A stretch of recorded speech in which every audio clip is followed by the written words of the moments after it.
Welcome everyone. Welcome everyone. How are you guys doing? I'm officially live from Athens, Greece, the land of philosophers, mathematicians, warriors, traders, and some of the greatest thinkers in human history. So you can see from my background, right from my hotel, that it's a city that has quite, good architect.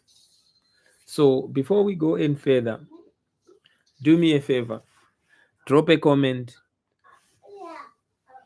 in the chat. Where are you guys watching from? Is it Canada, Zimbabwe, the UK, Australia, South Africa, the US, Europe? Let me know. I love seeing how global Streetwise is. You can ask me any questions on the chat and I will try to respond to all the comments that you guys will share. The live stream is going to be a deep dive and I will see how far we can go. But I'm going to unpack my detailed experience for the trip we traveled from Abbotsford through Calgary in Canada and then connected through Amsterdam and then landed in Athens. So I'm also going to talk about Greece economy in 2025 and explain it as simply as I can, and then share some real travel costs, taxis, airport, trolleys, food, tourist pricing so far. This is day 2. We arrived yesterday in the evening. I'm going to talk also about money and mindset, lessons I'm learning on the trip. And I'm going to also do an analysis of something that I'm learning regarding accessing travel launch. In my case, we use American Express to get some reward cards. So that is something that is a money saving hack that I'm learning. So I'm going to talk about that in this live stream. Then I'm also going to talk about cultural and economic insights from being on the ground. And then the story of Pythagoras and the Greeks in school to the Greeks in options trading. I'm also going to talk about diaspora realities and global economics, and of course your live questions, and then those ones I will be responding as we go. So before we dive in, hit a like, subscribe, say hi in the chat. I'm gonna be monitoring the chat platform. That helps to push this live stream. So let me start from home, Abbotsford Airport in British Columbia. I hope you can hear me. I honestly think Abbotsford is one of the most underrated airports in Canada. It's more clean, efficient, and it saves you money compared to living from Vancouver. Usually, when I used to travel, I've been flying out from Vancouver, but from where I live, it's about 1 hour drive. So that means even if I take Uber, it's gonna cost me almost at least 90 Canadian dollars. So if I say, for the trip to and fro, then that will be almost $200. So in this case, Abbotsford International Airport is just 9 minutes away. So usually, yesterday we paid, I think it was less than 11 Canadian dollars. So that's something that I have learned. But the idea is that some it's there are more airlines options from Vancouver. So sometimes I just do the maths and see. In this case, when we came to this, it was much reasonable to fly out from Abbotsford International Airport. So, as someone who likes to travel, I'm an economist. I also want to think about the cost as well and see what makes sense, the cost efficient. But also, if I'm going to the same destination, I also consider other things like I mentioned.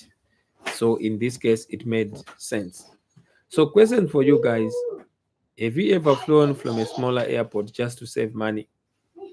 Type yes in the chat if you have any questions, so that we can learn from each other. And then once we left Abbotsford, we then flew to Calgary. And in the past, I used to just fly and never had the experience of accessing the business lounge. I just thought it was something for the people with money who fly business class, right?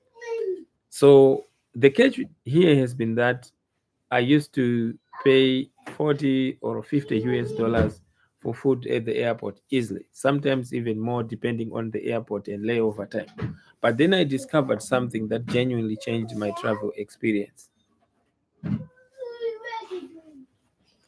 So, from what I have learned, is that if you have American Express card, that card usually, in our case, it can allow you to have access to the travel, the lounge, and in the lounge you have food, like unlimited access to food, and then um,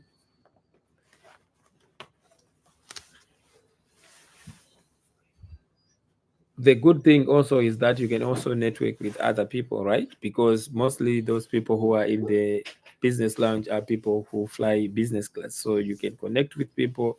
You never know, if you're someone who is business minded, you might end up, having some connections that might link you up to other great opportunities in the future. So that's something that I've learned, that you have access to food in the business lounge, coffee and drinks, Wi-Fi, charging ports, peace and quiet, but also there are clean bathrooms, comfortable seating, sometimes even showers.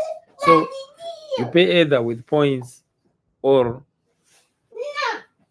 if you don't have the points, I think the last time that I checked, you pay about 30 Canadian dollars per person. So if it's two people, then it means you will have 60 Canadian dollars. I've been paying more than that in airports. So just to think of it, if you have like 2, 3 stopovers and you're paying almost, let's say, 60 US dollars per per layover. So you have three, so that means you're easily paying 180 Canadian dollars, US dollars, I mean. So what that means is that at the end of the day, you can save a lot of money by just, using the American Express cards, or whatever the cards that can, the credit cards that can give you that access to the business lounge. It's something that I'm learning to say you can save money by just saving those pennies, they add up. Now, in the money education that I'm learning, everyone wants to enjoy travel, but not everyone realizes that you can enjoy it more while actually spending less. So, like I said, we used the lounge in Calgary. It was amazing, calm, plenty of food, somewhere to sit and recharge, zero stress. Then in Amsterdam, we used another lounge, and it was honestly one of the best I have experienced. Modern, efficient, comfortable.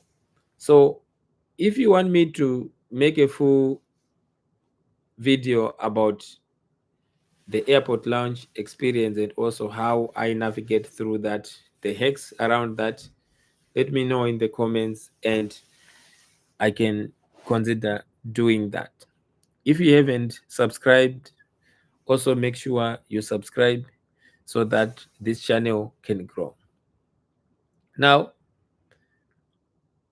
let's talk about the little experience that I had at Amsterdam. So, arriving in Amsterdam, I had some lessons that I learned about travel culture and the economic reality. In Amsterdam, Schiphol Airport is huge.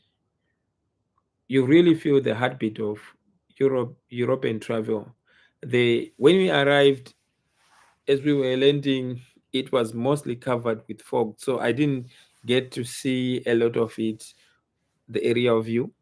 But we had time to at least explore some of the part that we got the chance to just go around.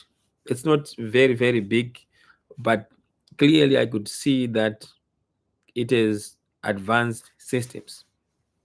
But one thing that stood out for me was that Europe is efficient and expensive at the same time. Of course, there are many European countries, but for me, I have been connecting through Europe for many years. Each time that I travel to Africa and other destinations, I usually connect via Europe, mostly Frankfurt and the UK. And the European airports, from what I've experienced, is that they give you great infrastructure, clear signage. In this case, there was, I think it was the Dutch language, but also then there is the English. And then smooth movement of people. I will tell you that when we arrived in the morning, there was a lot of people who wanted to get clearance to pass through the airport, but it was really very fast because fortunately for us, we're traveling with a toddler, and at some point the immigration official then just said, you guys come through, and then we're traveling on a Canadian passport. Not many questions, not even, they didn't even ask any questions other than, where are you guys going? We're going to Greece, Athens, for what? Tourist. So that was it. And then of course, we were allowed to pass through. So to me, that was very interesting because each time that I was just passing through Europe, I was connecting to other destinations, except when we went to Switzerland in May. But Switzerland is not part of the European Union, so the experience was different. But back to the issue of the airports, for the European airports, from what I've observed, is that they will charge you for that convenience, that infrastructure. But then people often underestimate the cost of structure of Europe because it's very nice, but everything is priced in with intention. You look at the experience, the branding, the sorry, the design of the space, the level of service, all of that is built into what you pay. That's what I've seen. So this is where economics kicks in. So travel isn't just about, photos that we take and put on Instagram. Hello, and thank you so much for joining.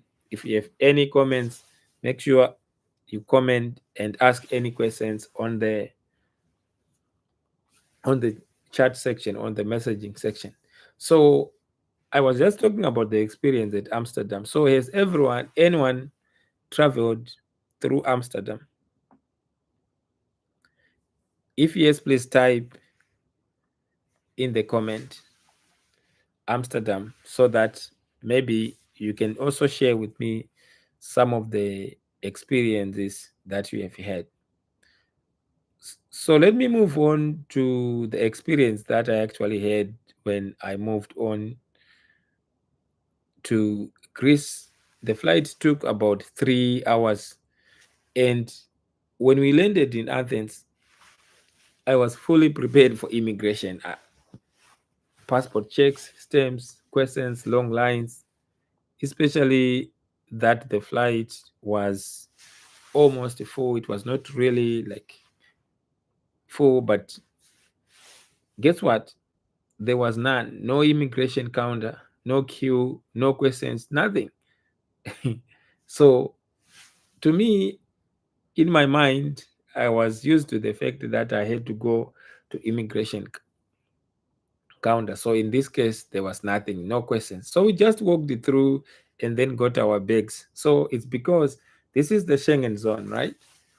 And because of the borderless travel within much of Europe, once you are inside that zone, movement between member countries is almost like moving between provinces, states, coming from Canada. And as probably some of you know, I'm originally from Zimbabwe. This feels surreal. So we are used to visa officers, immigration booth, questions and interviews, passport stamps. Here, nothing.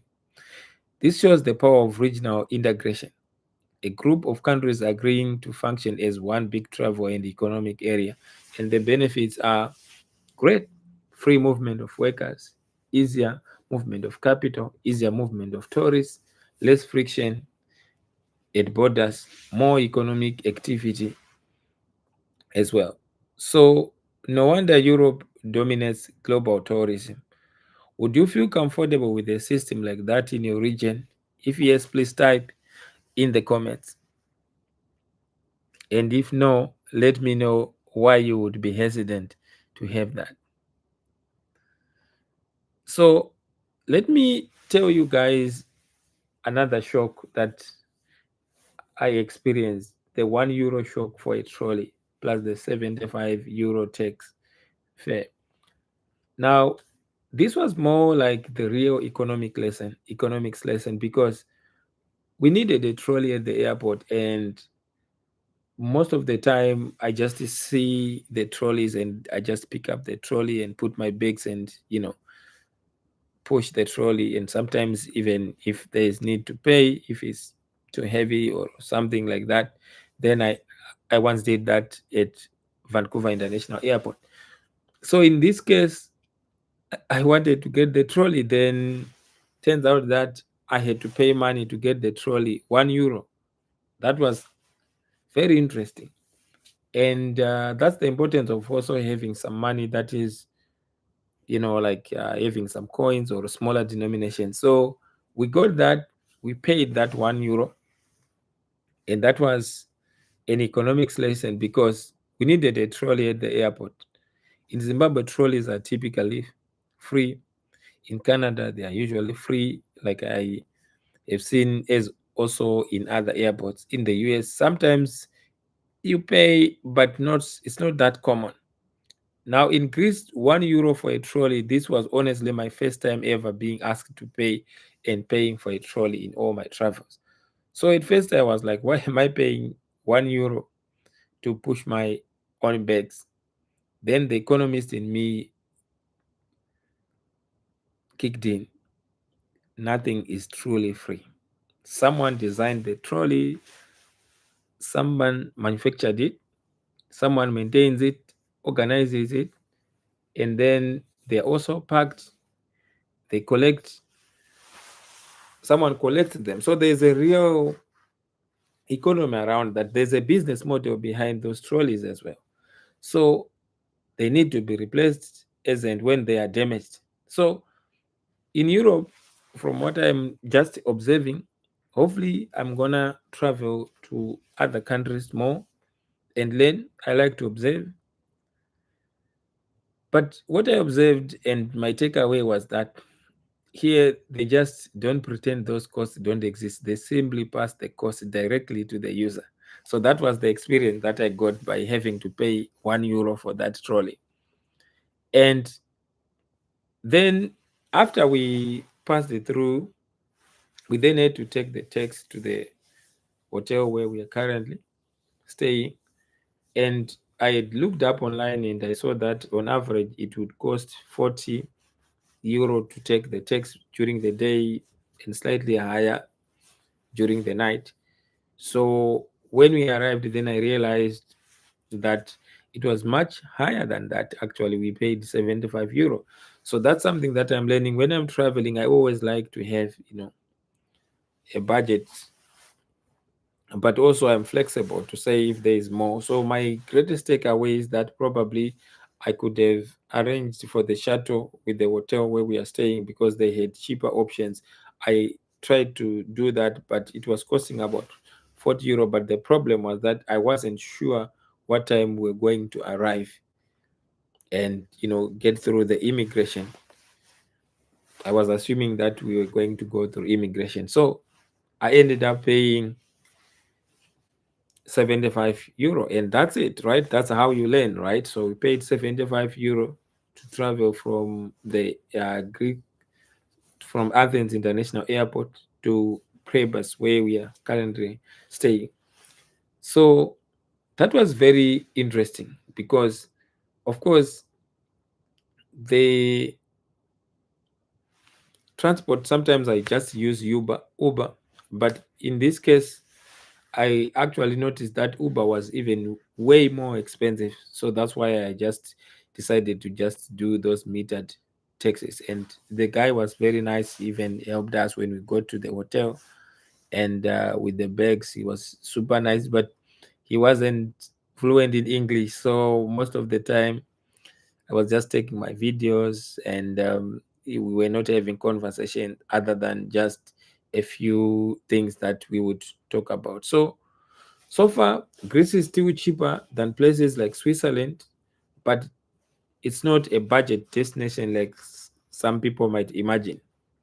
European food standards in many places include, fresh ingredients, higher regulation on quality, stuff protected by stronger labor laws. And what this means is that things are relatively more expensive because the standards are harmonized. So your breakfast bill is not just food, it's wages, rent, taxes, and the whole system. I always tell my Streetwise audience that you cannot compare prices across countries without context. So that is very, very important. A 15 euro breakfast increase is not the same thing as a $15 breakfast in Canada, a $15 breakfast in Zimbabwe, or a $15 breakfast in South Africa. Different wages, different rents, different economic realities. So if you'd like me to compare economies and sharing experiences, for example, Greece versus Switzerland versus Zimbabwe versus Canada in terms of the cost of living and travel, type compare in the chat. Now let me move on to the Greece economy in 2025. So in simple terms, I just did a quick research and I checked some data on the European Union website, their latest data. And the last time that I heard about, Greece, they were always on the news about the huge debt crisis in 2010, around there. And Greece, from what I've seen, they've spent more than a decade now rebuilding. And right now in 2025, the numbers are actually much better than most people might think. According to the European Commission's latest economic forecast, here is what the picture is like in terms of the economy. The Greek economy grew by about 2.3% in 2024 and is expected to grow by around 2.1% in 2025 and 2.2% in 2026. So the country is still growing faster than the average Eurozone economy, according to the Ministry of Economy and Finance. Unemployment has fallen to around 8 to 9% in 2025. And I think that was the latest report that I saw that was updated in October 2025.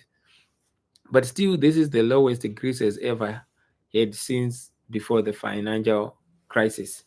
But it's still higher than the European Union's average, though, but a massive improvement from when it was above 25% during the worst years, according to the economy and finance link that I saw. So another issue is inflation has come down after being higher in 2022 and 2023. Inflation is now hovering around close to 2 to 3%, which is what the central banks actually target, according to the economy and finance website, to the European Commission website.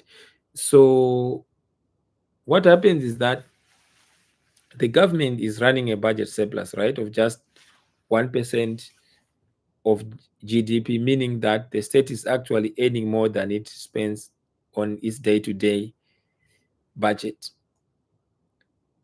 But Greece's public debt, which used to be over 180% of the GDP after the crisis, has now fallen to around mid 150% in 2024 and is projected to continue falling to about 148% of GDP in 2025 and lower even after that. So the trend is going in the right direction, in my view, even though the level is still high.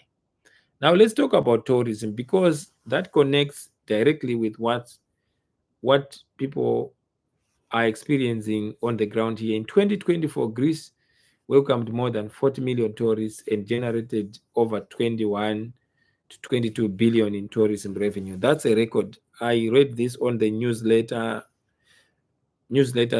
.enterprisegreece.gov.gr, and it was showing that if you look at the indirect impact to the economy, then you know it means tourism supports almost like just over 30% of the economy.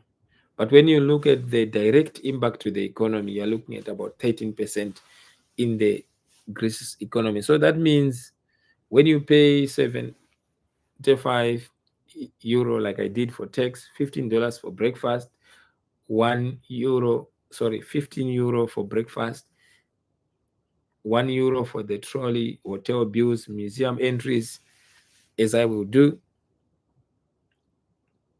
then it literally feeds into the Greece economy, the growth numbers. So that's a direct impact on the economy, employment, government tax revenue. So anyway, that's an interesting thing for me to actually learn about the Greek economy. Now, let me then just talk about culture. As we're driving to the hotel, I had something that was really interesting. I saw the Olympiacos Football Club office, one of the most iconic football clubs in Greece. They have an office. I saw it from the airport and I was like, wow, that's very interesting because I watch soccer. So I was very impressed to see that. And for me, I think it speaks to identity, community, business, branding, tourism, and it's actually very interesting. Greece has always been a country of philosophers, mathematicians, strategists, navigators, storytellers. From what I have been reading, you think of Aristotle, Socrates, Plato, Pythagoras in mathematics, Archimedes, to modern entrepreneurs and thinkers. You feel that history is here. Even just walking around Athens, you can sense the layers. I'm looking forward to going out and also just exploring the city. So I'm wondering what's your football team? Which team do you support in Europe? I support Manchester City, and I like Real Madrid in Spain, and I like AC Milan when in the Italian Serie A. So type in the comments which football team you guys support.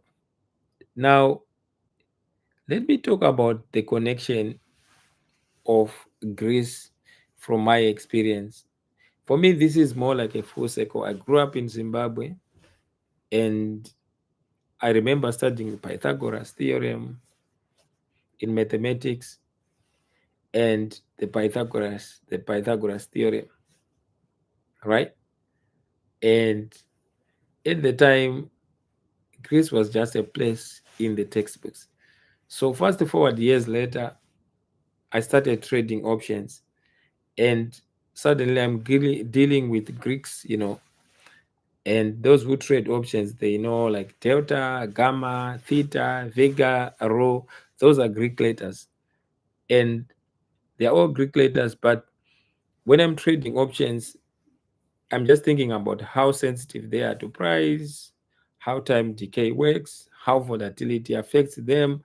So that's the Greeks, right? That's what we call them in options trading. So I learned Greek mathematics as a kid in Zimbabwe.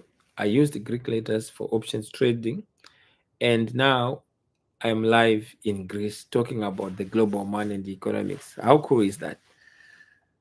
Life is poetic sometimes. So if you want me to do a full video breaking down the options Greeks in symbol language, comment options Greeks on the comments, and I can consider doing that. So in conclusion, travel teaches you lessons no textbook can teach you. That's what I'm learning. Here are some of the lessons from this trip. Price is relative. $20 in one country is a luxury. $20 in another country is survival money. Then currency strength matters. The way the Canadian dollar stretches in Greece is different from the Zimbabwean dollar. In Zimbabwe, they have the ZiG. So you see immediately which economy is stronger. When I was in Switzerland, the Swiss euro was very powerful compared to the Canadian dollar. And also airports teach you economics, like in my case, high rent, higher regulation, and in this case also the experience of paying for the trolley. Also, convenience as a price. To get to the airport quickly, from the airport quickly to the hotel, I had to pay a higher fare, right? So you're only not paying for the product, but also for the time and convenience. Sorry. Also, tourism is a global cash flow machine. Every tourist is part of the GDP, employment, and foreign exchange. That's something that I'm learning. Also, use points to stop wasting money. Sometimes the way that I use the American Express experience, the credit cards, that kind of like helps in terms of like cutting off expenses when I'm traveling and having access to the business lounge. So since there is no one that I see who is live, make sure when you watch this, if you have any questions, put them on the comments. I'm gonna be responding to those questions and sharing more about the exciting adventures that I have here from Greece.